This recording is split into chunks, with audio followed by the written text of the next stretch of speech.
Shantideva 2. Vigilant introspection. Those who wish to keep the trainings must with perfect self-possession guard their minds. Without this guard upon the mind, the trainings cannot be preserved. Wandering where it will, the elephant of mind will bring us down to torment in a hell of unrelenting pain. No worldly beast, however wild and crazed, could bring upon us such calamities as the mind. If with mindfulness's rope the elephant of mind is tethered all around, our fears will come to nothing, every virtue drop into our hands. Tigers, lions, elephants, and bears, snakes, and every hostile foe, those who guard the prisoners in hell, ghosts and ghouls, and every wraith. By simple binding of this mind alone, all these things are likewise bound. By simple taming of this mind alone, all these things are likewise tamed. For all anxiety and fear and pain in boundless quantity, their source and wellspring is the mind itself. And he who spoke the truth declared, or as he who spoke the truth declared. Interesting, they use uppercase he who spoke the truth, talking about Lord Shakyamuni Buddha. The hellish instruments to torture living beings, who invented them for such intent? Who has forged this burning iron ground? Whence have all these demon women sprung? All are but offspring of the sinful mind. This the mighty sage has said throughout the triple world, therefore there is no greater bane than the mind itself. If transcendent giving is to dissipate the poverty of beings, in what way, since the poor are always with us, have former Buddhas practiced it? Transcendent giving, so the teachings say, consists in the intention to bestow on every being all one owns, together with the fruits of such a gift. It is indeed a matter of the mind itself. Where could beings, fishes, and the rest be placed to keep them safe from being killed? Deciding to refrain from every harmful act, it is said to be transcendent discipline. Harmful beings are everywhere like space itself. Impossible it is that all should be suppressed. But let this angry mind alone be overthrown, and it's as though all foes have been subdued. To cover all the earth with sheets of leather, where could such amounts of skin be found? But with the leather soles of just my shoes, it is as though I cover all the earth. And thus the outer course of things I myself cannot restrain. But let me just restrain my mind, and what is left to be restrained? A clear intent can fructify and bring us birth in such as Brahma's realm. The acts of body and speech are less, they do not generate a like result. Recitations and austerities, long though they may be, prove to be, if practiced with distracted mind, are futile. So know, the knower of reality has said, all those who fail to understand the secret of mind, the greatest of all things, although they wish for joy and sorrow's end, will wander to no purpose uselessly. Therefore I will take in hand and well protect this mind of mine. What use to me are many disciples if I can't guard and discipline my mind? When in wild, unruly crowds I'm careful and attentive of my words, likewise when in evil company this wound my mind, I'll certainly protect, constantly protect. For if I carefully protect my wounds because I fear the pain of minor injuries, why should I protect the wound in my mind, that is my mind, for fear of being crushed beneath the cliffs of hell? If this is how I act and live, then even in the midst of the evil folk, or even with fair women, all is well. My steady keeping of vows will not decline. My property, my honor, all can freely go. My body and my livelihood as well, and even other virtues may decline, but never will I let my mind regress. All you who would protect your minds, maintain your mindfulness and introspection. Guard them both at the cost of life and limb. I join my hands, beseeching you. Those disabled by ill health are helpless, powerless to act. The mind, when likewise cramped by ignorance, is impotent and cannot do its work. For those who have no introspection, though they hear the teachings, ponder them, or meditate, like water seeping from a leaking jar, their learning will not settle in their memories. That's a really good verse.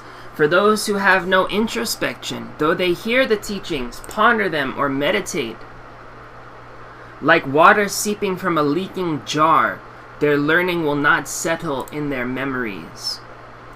For those who have no introspection. Many are endowed with joyful diligence. They are learned also and imbued with faith. But through the fault of lacking introspection, they will not escape the stain of sin and downfall. Lack of introspection is a thief. It slinks behind when the mindfulness abates, and all the merit we have gathered in it steals, and down we go to lower realms.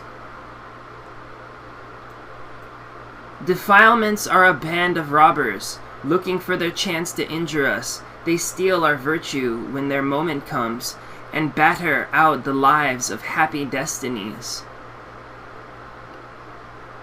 Therefore, from the gateway of my mind, my mindfulness shall not have leave to stray, and if it wanders, it should be recalled by thoughts of anguish in the lower worlds.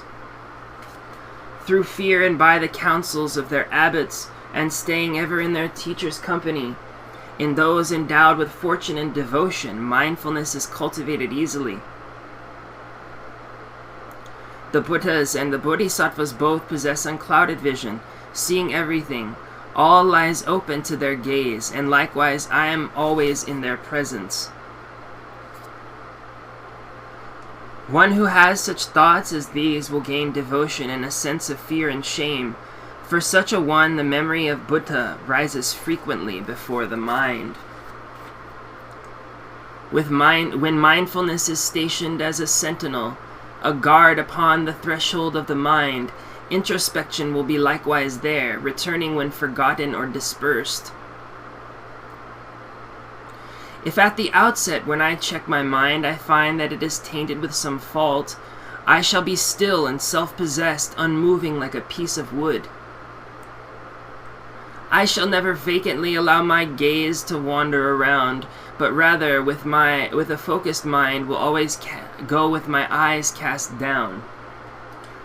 But that I may relax my gaze, I'll sometimes raise my eyes and look around, and if there are some people standing in my sight, I'll look at them and greet them with a friendly word. And yet to spy the dangers on the road, I'll scrutinize the four directions one by one, and when I stop to rest, I'll turn around and look behind me, back along my way. I will survey the land in front, behind, and carry on else retrace my steps. In every time and place, therefore, I'll know my needs and act accordingly. My body shall remain like this. Embarking thus upon a given course, from time to time I'll verify, inquiring how my body is disposed. This rampant elephant, my mind, once tied to that great post, reflecting on the teachings, must now be watched with all my strength, that it might never slip away. Those who strive to master concentration should never for an instant be distracted. They should always watch their minds, inquiring, where is my mind now engaged? When this becomes impossible in case of danger or festivity, I'll act as it seems best. For it is taught that rules of discipline may be relaxed in times of generosity. When something has been planned and started on, attention should not drift to other things. With thoughts fixed on the chosen target, that and that alone should be pursued. Behaving in this way, all tasks are well performed, and nothing is achieved by doing otherwise. If thus we act, the secondary defilement, lack of introspection, will not grow. And if you find yourself engaged in different kinds of pointless conversations and curious sights, the like of which abound, be rid of all delight and taste for them. This almost applies directly to our internet's peoples like myself. If you find yourself engaged in different kinds of pointless conversation and curious sights, the like of which abound, especially on the internets, be rid of all delight and taste for them. Be rid of all delight and taste for them. And if you find you're grubbing in the soil, or pulling up the grass, or tracing idle patterns on the ground, remember the precepts of the blissful one. In fear, restrain yourself at once. And when you feel the wish to move about, or even express yourself in speech, first examine what is in your mind, for steadfast ones should act correctly. When the urge arises in your mind to feelings of desire or angry hate, do not act, be silent, do not speak. And like a log of wood, be sure to stay.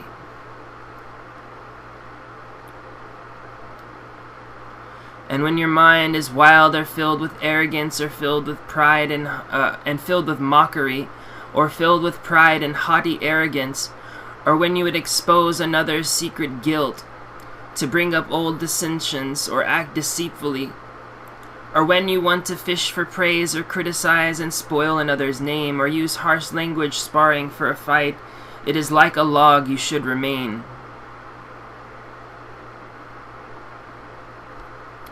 And when you yearn for wealth, attention, fame, a circle of retainers serving you, and when you look for honors, recognition, it's like a log you should remain. And when you are inclined to overlook another's need, and when you want the best thing for yourself, and when you feel the urge to speak, it is like a log that you should remain. Impatience, indolence, faint-heartedness, and likewise arrogance and careless speech, attachment to your side, when these arise, it's then like a log you should remain.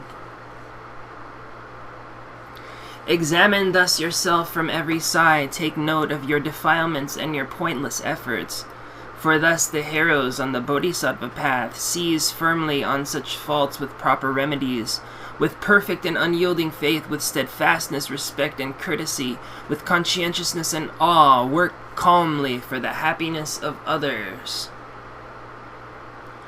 Let us be not downcast by the warring wants of childish persons quarreling. Their thoughts are bred from conflict and emotion. Let us understand and treat them lovingly. When acting irreproachably for our sake or the sake of others, let us always bear in mind the thought that we are selfless like an apparition. This supreme freedom of a human life, so long awaited, now at last attained. Reflecting always thus, maintain your mind as steady as Sumeru, king of mountains.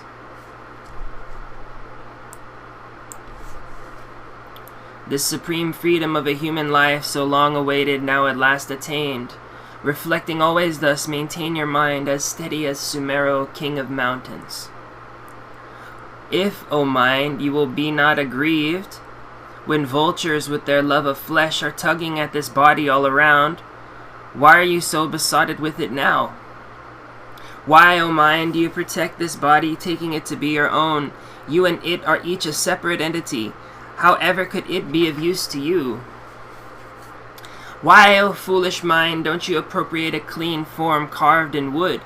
How is it fit to guard an unclean engine for the making of impurity? First, with the mind's imagination, shed the covering of skin, and with the blade of wisdom, strip the flesh from the bony frame. And when you have divided all the bones and searched right down amidst the very marrow, you should ask yourself the question, where is the essential core? If persisting in the search you see no underlying essence, why do you protect such desire that the body that you now possess? Why do you protect with such desire the body you now possess? Its filth you cannot eat, O mind, its blood likewise is not for you to drink, its innards too unsuitable to suck. This body, what then will you make of it? And yet it may indeed be kept as food to feed the vulture and the fox. The value of this human form lies only in the use you make of it. Whatever you do, guard and keep it. What will you do when the ruthless Lord of Death will seize and throw it to dogs and birds? If servants who cannot be set to work are not rewarded with supplies and clothing, why do you sustain with such great pains this body which, though nourished, will abandon you? So pay this body due remuneration, and then be sure to make it work for you, but do not lavish everything on what will not bring perfect benefit. Regard your body as a vessel, a simple boat for going here and there. Make of it a thing that answers every wish to bring about the benefit of beings. Be the master of yourself and have an ever-smiling countenance. Rid yourself of scowling, wrathful frowns, and be a true and honest friend to all. Do not, acting inconsiderately, move chairs and furniture so noisily around. Likewise, do not open doors with violence. Take pleasure in the practice of humility. Herons, cats, and burglars achieve what they intend by going silently and unobserved. Such is the constant practice of a sage. When useful admonitions come unsought from those with skill in counseling their fellows, welcome them with humble gratitude and strive always to learn from everyone. Praise all whose speech is worthy, say your words are excellent, and when you notice others acting well, encourage them in terms of warm approval. Extol their qualities discreetly. When they are praised by others, praise them too, but when the qualities they praise are yours, reflect upon their skill in recognizing qualities. The goal of every act is happiness itself. Though even with great wealth it's rarely found, so take your pleasure in the excellence of others. Let them be a heartfelt joy to you. By acting thus in this life you'll lose nothing. In future lives great bliss will come to you. Wrongdoing brings not joy but pain, and in the future dreadful torment. Speak coherently, appropriately, clear in meaning, pleasantly. Rid yourself of craving and aversion. Speak gently with moderation. When you look at others, think that it will be through them that you will come to Buddhahood. So look on them with frank and loving hearts.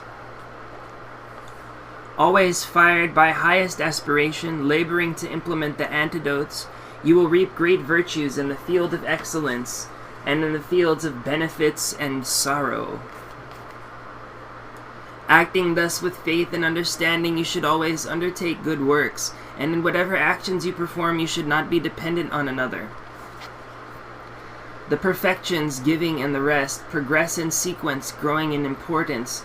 The great should never be abandoned for the less, and others' good should be regarded as supreme. Therefore understand this well, and always labor for the benefit of beings. The compassionate one farsightedly permits to this end even what has been prescribed. Eat only what is needful, share with those who have embraced the discipline. With those who are defenseless or have fallen into evil states, give everything except the 3 robes of religion. The body used to practice sacred teachings should not be harmed in meaningless pursuits.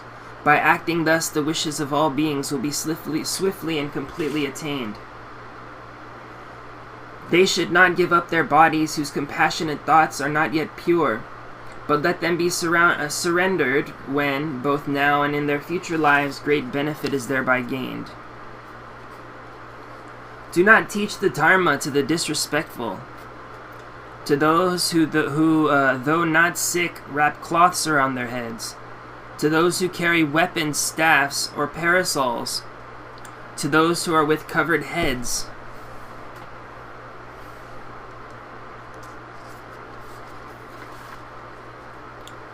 To those upon the lower paths, do not explain the vast and deep, nor tutor women unaccompanied by men, and every dharma high or low expound with equal reverence. Those suited to the teachings of the great scope should not be introduced to the lower paths. The rules of conduct you should not neglect, nor lead astray with talks of sutras and mantras. When you spit and throw away your toothsticks, you should cover them.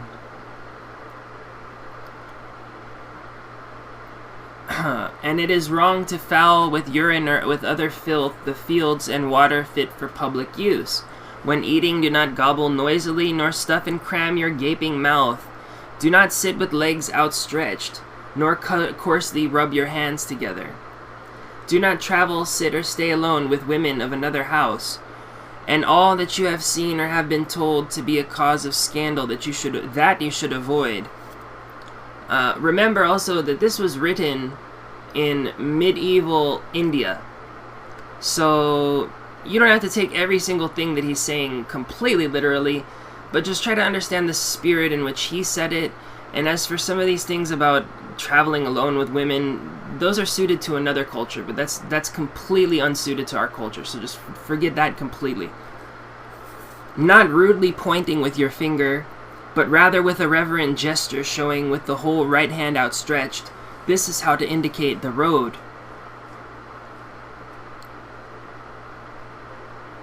Do not wave your arms with uncouth gestures. Express yourself with unobtrusive signs, with gentle sounds and finger snaps, for acting otherwise is impolite excess. Lie down to sleep in the preferred direction, in the posture of the Buddha when he passed into nirvana, and first with vigilance decide that you'll be quick to rise again. The actions of the Bodhisattva are unbounded, the teachings say. Of these, until the goal is won, embrace the practices that purify your mind. Recite thrice by day and thrice by night the sutras in 3 sections. Relying on the Buddhas and Bodhisattvas, purify the rest of your transgressions. Wherever and whenever and whatever you are doing, for the sake of yourself and others, implement with diligence the teachings given for that situation. There is indeed no field of knowledge that the Buddha's offspring should not learn. For those who are well versed in all these ways, there is no action destitute of merit. Directly then or indirectly, do nothing that is not for others' sake, and solely for their welfare, dedicate your every action to the gaining of enlightenment. Never at the cost of life or limb forsake your virtuous friend, your teacher. Learn it in the doctrine of the Mahayana, supreme in Bodhisattva discipline. Learn how to attend upon your Guru as described in Sri Shambhava's life. This and the other teachings of the Buddha you should understand by reading in the sutras. Indeed, within all these sutras all the practices are found, therefore read and study them. The Sutra of the Essence of the Sky is the text that should be studied first. All the time, examining again and yet again the state and actions of your body and your mind. This alone defines in brief the maintenance and watchful introspection. But all this must be acted out in truth, for what is to be gained by mouthing syllables? What invalid invalid was ever helped by merely reading in the doctor's treatises? What invalid was helped merely by reading the doctor's treatises? All the good works gathered in 1,000 ages, such as the deeds of generosity and offerings to the blissful ones, a single flash of anger shatters them. No evil is there similar to anger, no austerity to be compared with patience. Steep yourself therefore in patience in various ways insistently. Those tormented by the pain of anger never know the tranquility of mind. Strangers they will be to every pleasure, they will neither sleep nor feel secure. Even those dependent on their Lord for gracious gifts of honor and of wealth will rise again and slay a master who is filled with wrath and hate. His family and friends that he grieves. His family and friends he grieves, and is not served by those his gifts attract. No one is there, all in all, who, being angry, lives at ease. All these ills are brought about by wrath, our sorrow-bearing enemy. But those who seize and crush their anger down will find their joy in this and in future lives. Getting what I do not want, and all that hinders my desire, in discontent my anger finds its fuel. From this it grows and beats me down. Therefore I will utterly destroy the sustenance of this my enemy, my foe who has no other purpose but to hurt and injure me. So come what may, I'll not be upset, my cheerful happiness of mind. Dejection never brings me what I want, my virtue will be warped and marred by it. If there's a remedy when trouble strikes, what reason is there for dejection? And if there is no help for it, what is the use of being glum? Pain, humiliation, insults, or rebukes, we do not want them, either for ourselves or those we love. For those we do not like, it's the reverse. The cause of happiness is rare, and many are the seeds of suffering. But if I have no pain, I'll never long for freedom. Therefore, O my mind, be steadfast. The Karna folk and those devoted to the goddess endure the meaningless austerities of being cut and burned. So why am I so timid on the path to freedom?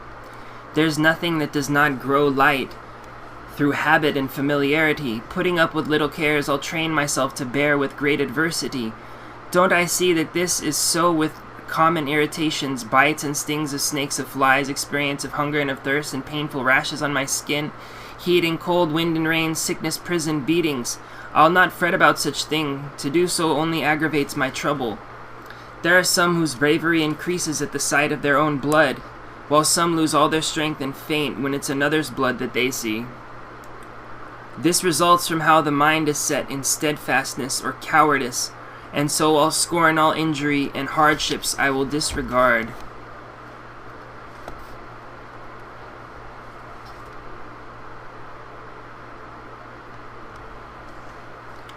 When sorrows fall upon the wise, their mind should be serene and undisturbed. For in the war against defiled emotion, many are the hardships, as in every battle. Thinking of scorn of every pain and vanquishing such foes as hatred, these are exploits of victorious warriors. The rest is slaying what is dead already. Suffering also has its worth, though through sorrow, pride is driven out, and pity felt for those who wander in samsara. Evil is avoided, and goodness seems delightful. I am not angry with my bile and other humors, fertile source of suffering and pain, so why should living beings give offense, though they likewise are impelled by circumstance? Although they are unlooked for, undesired, these ills afflict us all the same, and likewise, though unwanted and unsought, defilements nonetheless insistently arise. Never thinking, now I will be angry, people are impulsively caught up in anger. Irritation likewise comes, though never plans to be experienced. All defilements of whatever kind, the whole variety of evil deeds, are brought about by circumstance.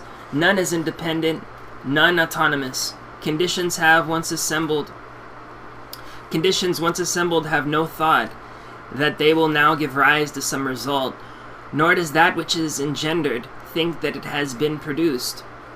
The primal substances, they say, and that which has been called the self, do not arise designedly, and do not think, I will become. For that which is not born does not exist, so what could want to come to be? And permanently drawn towards its object, it can never cease from being so. Indeed, this self is permanent, if permanent, is certainly inert like space itself, and should it meet with other factors, how could they affect it since it is unchanging? If when conditions act on it, it stays just as it were before, what influence have these conditions had? They say that they are agents of the self, but what connection could there be between them? All things, then, depend on other things, and these likewise depend. They are not independent. Knowing this, we will not be annoyed at things that are like magical appearances. Knowing this, we will not be annoyed at things that are like magical appearances. Resistance, you may say, is out of place, for what will be opposed by whom? The stream of sorrow is cut through by patience. There is nothing out of place in our assertion.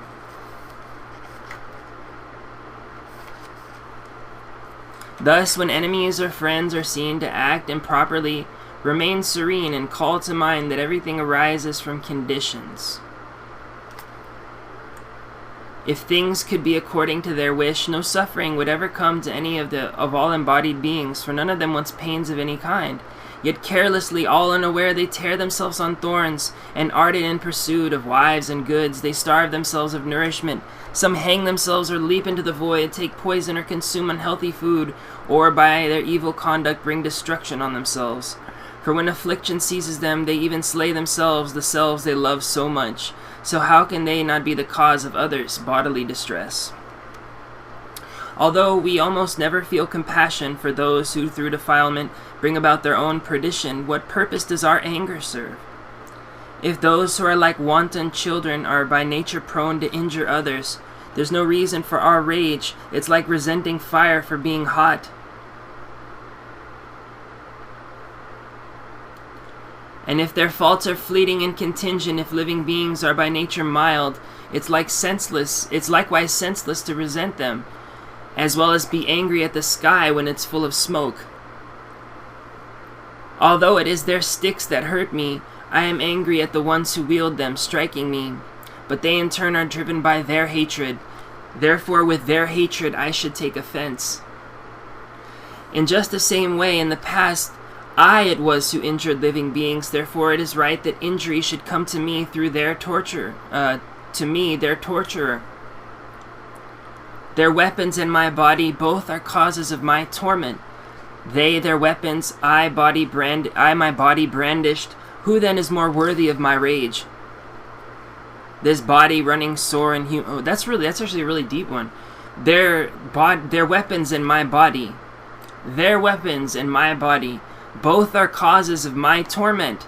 They, their weapons, I, my body brandished. Who then is more worthy of my rage?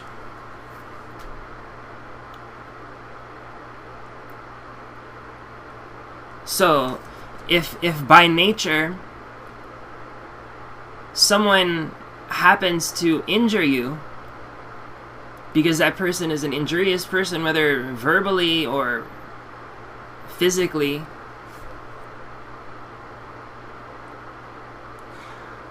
and I let myself be caught in a reaction where I want to injure them back, who is more to blame? My own weakness or karma, merely for being karma?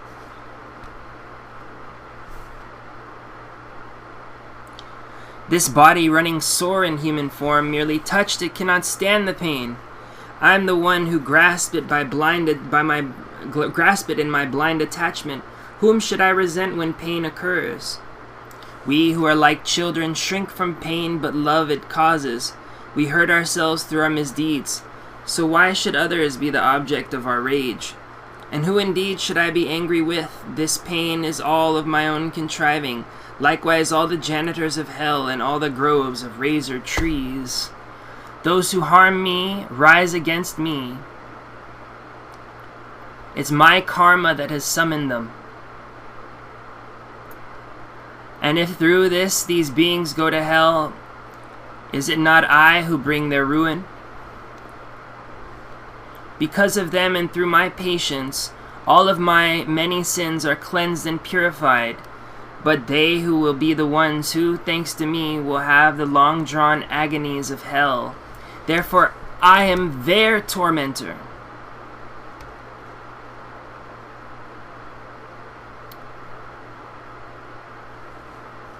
Because of them and through my patience, all of my many sins are cleansed and purified, but they will be the ones who, thanks to me, will have the long-drawn agonies of hell. Therefore, I am their tormentor. Therefore, it is they who bring me benefit.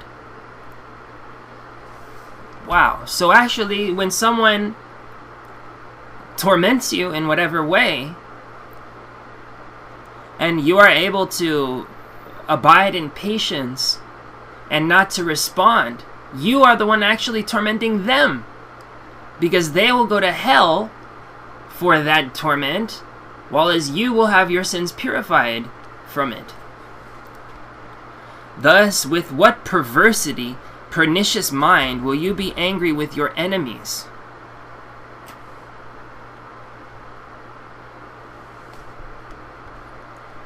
If patient quality of mind is mine, I shall avoid the pains of hell. But though indeed I save myself, what of my foes, what fate's in store for them? If I repay them harm for harm, indeed they'll not be saved thereby. My conduct will in turn be marred, austerities of patience brought to nothing. Because the mind is bodiless, it cannot be destroyed by anyone. Because of mind's attachment to the body is oppressed by pain. Scorn and hostile words and comments that I do not like to hear. My body is not harmed by them. What reasons do you have, O mind, for your resentment? The enmity the others show me, since in this or future lives it cannot actually devour me, why should I be so averse to it? Perhaps I turn from it because it hinders me from having what I want, but all my property I'll leave behind, while sins will keep me steady company. Better for me to die today than live a long evil life. However long these days of those however long the days of those like me, the pain of dying will be all the same. One man dreams he lives 100 years of happiness, and then he wakes. Another dreams an instant's joy, but then he likewise wakes. And when they wake, the happiness of both is finished, never to return. Likewise, when the hour of death comes round, our lives are over, whether brief or long. Though we be rich in worldly goods, delighting in our wealth for many years, despoiled and stripped as though by thieves, we must go naked with empty hands. Perhaps we'll claim that by our wealth we live, and living gather merit, dissipating evil. But if we are aggressive for the sake of profit, won't our gains be evil, all our merits lost? And if the aim for which we live is thereby wasted and undone, what use is there in living thus when evil is the only consequence? And if when people slander us, we claim our anger is because they injure others, how is it we do not resent their slander when it's aimed at someone else?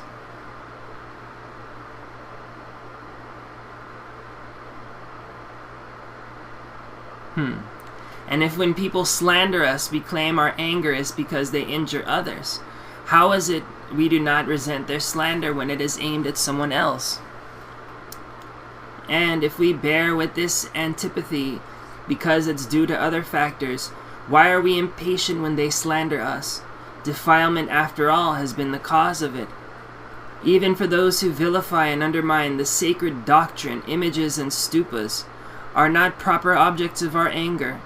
Buddhas are themselves untouched thereby. And even if our teachers, relatives, and friends are now the object of aggression, all derives from factors as we have explained. This we should perceive and curb our wrath. Beings suffer injuries alike from lifeless things as well as living beings, so why be angry only with the latter? Rather let us simply bear with harm. Some do evil things because of ignorance. Some respond with anger being ignorant. Which of them is faultless in such acts? To whom shall error be ascribed? Indeed, why did they act in times gone by that they are now so harmed by others' hands? Since everything depends on karma, why should I be angry at such things? This I see, and therefore come what may, I'll hold fast to the virtuous path and foster in the hearts of all an attitude of mutual love.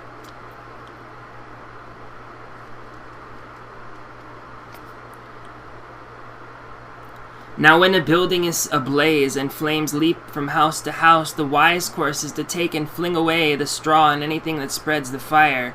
And so, in fear that merit might be all consumed, we should at once cast far away our mind's attachments, tinder for the fiery flames of hate.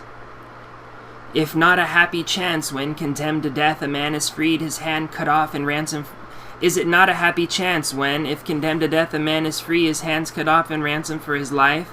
And is it not a happy chance if now, to escape hell, I suffer only the misfortunes of this human state?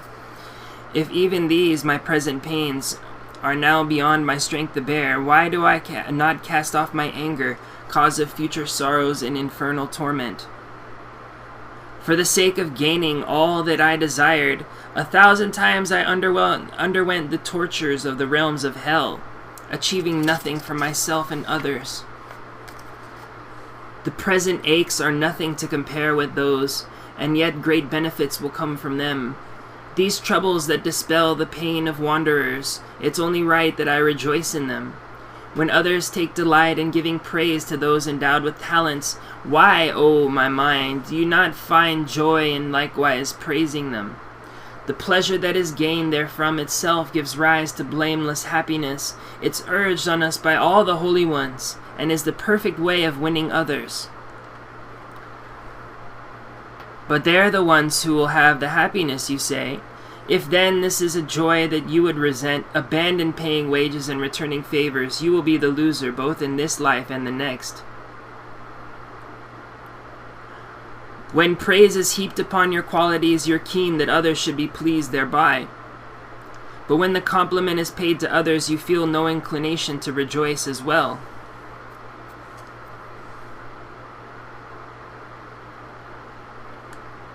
You who want the happiness of beings have wished to be enlightened for their sake, so why should others irk you when they find some pleasure for themselves?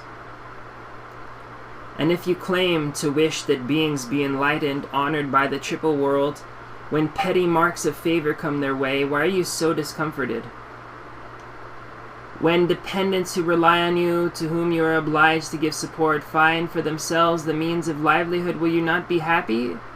Will you at once again be angry? If even this you do not want for beings, how could you want Buddhahood for them? And how could anyone have bodhicitta who is angry when another prospers? If someone else receives a gift, or if that gift stays in the benefactor's house, in neither case will it be yours, so, given or withheld, why is it your concern? All your merit and the faith of others, all your sterling qualities, why throw them all away? Not holding on to what might bring you riches, tell me, why are you not angry at yourself? Not only do you not feel sorrow for the evils you have done, you even wish to match yourself with those whose merit has been earned. If unhappiness befalls your enemies, why should this be cause for your rejoicing? The wishes of your mind alone will not in fact contrive their injury. And if your hostile wishes were to bring them harm, again, what cause of joy is that to you? Why, then I would be satisfied. Are these your thoughts? Is anything more ruinous than that?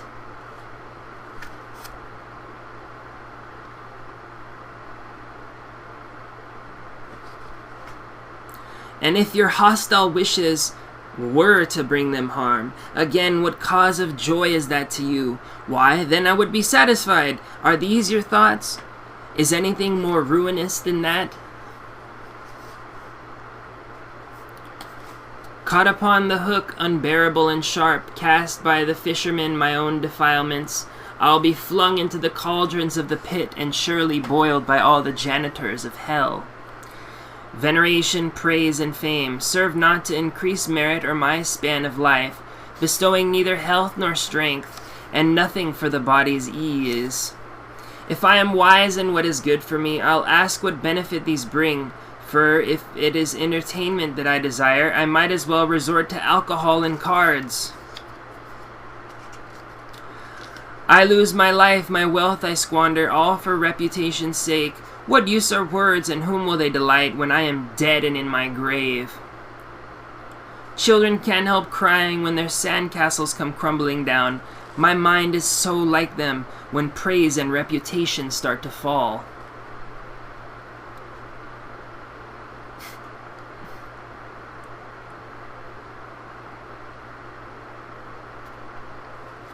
Short-lived sound, devoid of intellect, can never in itself intend to praise me. I say that it's the joy that others take in me. It is this that is the cause of my delight. But what is it to me if others take delight in someone else or even in myself? Their pleasure's theirs and theirs alone. No part of it is felt by me. If I am happy at the joy of those who take delight, then everyone should be a source of joy to me. When people take delight in others, why am I not happy at their pleasure? The satisfaction that is mine from thinking I am being praised is unacceptable to common sense and nothing but the antics of a silly child. Praise and compliments distract me, sapping my revulsion with samsara. I start to envy others their good qualities, and thus all excellence is ruined. Those who stay close to me then to damage my good name and cut me down to size are surely there protecting me from falling into the realms of grief.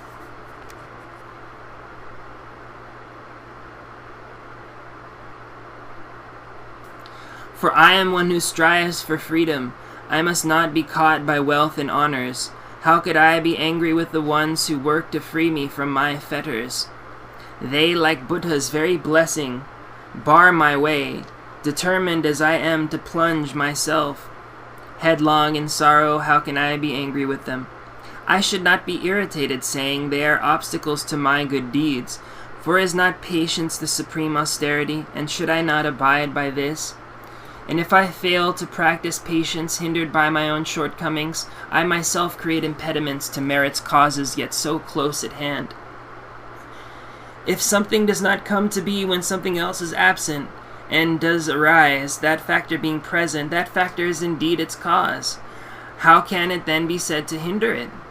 The beggars who arrive at proper times are not an obstacle to generosity. We cannot say that those who give the vows are hindrances to ordination. The beggars in this world are numerous.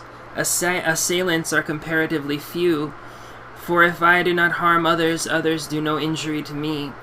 So, like a treasure found at home that I have gained without fatigue, my enemies are helpers in my Bodhisattva work, and therefore they should be a joy to me.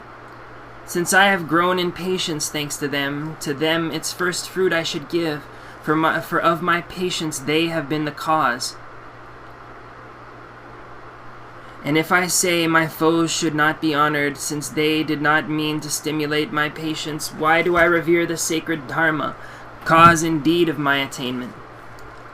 These enemies conspired to harm me, I protest, and therefore should receive no honors. But had they worked to help me like a doctor, how could I have brought forth patience? Thanks to those whose minds are full of malice, I engender patience in myself. They therefore are the cause of my patience, fit for veneration like the Dharma. And so the mighty sage has spoken of the field of beings as well as the field of conquerors, many who brought happiness to beings, having passed beyond attaining to perfection. Thus the state of Buddhahood depends on beings and all Buddhas equally. What kind of practice is it then that honors only Buddhas but not beings? Not in the qualities of their minds, but in the fruits they give are they alike. In beings too such excellence resides, and therefore beings and Buddhas are the same. Offerings made to those with loving minds reveal the eminence of living beings. Merit that accrues from faith in Buddha shows in turn the Buddha's eminence. Although not one of them is equal to the Buddhas, who are oceans of perfection because they have a share in bringing forth enlightenment, beings may be likened to the Buddhas. If of such a gathering of supreme excellence, a tiny part appeared in certain beings, the three worlds made in offering to them would be a very little thing. Since there lies in beings a share in bringing forth the supreme and enlightened state, by virtue of this parity alone it's right that I should reverence them.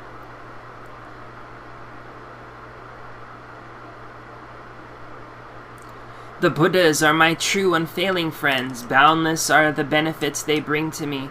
How else may I repay their goodness but by making living beings happy? How else can I repay God's goodness except by working to make living beings happy? By helping beings, we repay the ones who sacrifice their lives for us and plunge into the hell of unrelenting pain. Should beings therefore do great harm to me, I'll strive to bring them only benefit. For those who have become my lords at times took care not of even their bodies. Why should I, fool, behave with such conceit? Why should I not become the slave of others? Buddhas are made happy by the joy of beings. They sorrow, they lament when beings suffer. By bringing joy to beings, then I please the Buddhas also. By wounding them, I wound the Buddhas too. Just as there is no sensual delight to please the mind of one whose body burns in fire, there is no way to please the great compassionate ones while we ourselves are causes of another's pain. The damage I have done to beings saddens all the Buddhas in their great compassion.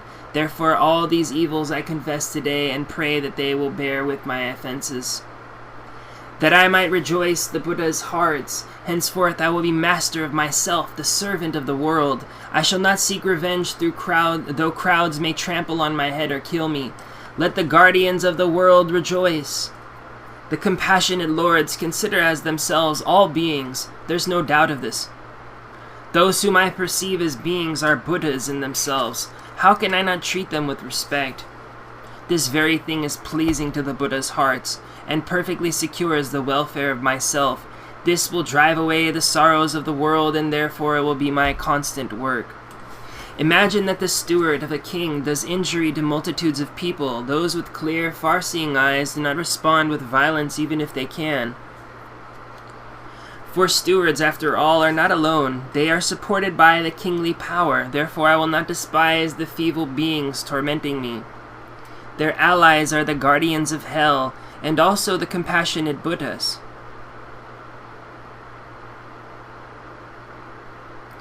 Their allies are the guardians of hell, and also the compassionate Buddhas. Therefore living beings I will gratify as subjects might placate a wrathful king. And yet the pains of hell to be endured through making living beings suffer, could these ever be unleashed on me by all the ire of such a king? And even if that king were pleased, enlightenment he could not give to me, for this will only be achieved by bringing happiness to beings. No need to mention future Buddhahood, achieved through bringing happiness to beings. How can I not see that glory, fame, and pleasure even in this life will likewise come? For patience in samsara brings such things as beauty, health, and good renown. Its fruit is a great longevity, the vast and contentment of a universal king. The vast contentment of a universal king. For patience in samsara brings such things as beauty, health, and good renown. Its fruit is great longevity, the vast contentment of a universal king. To this discussion, I would add one thing.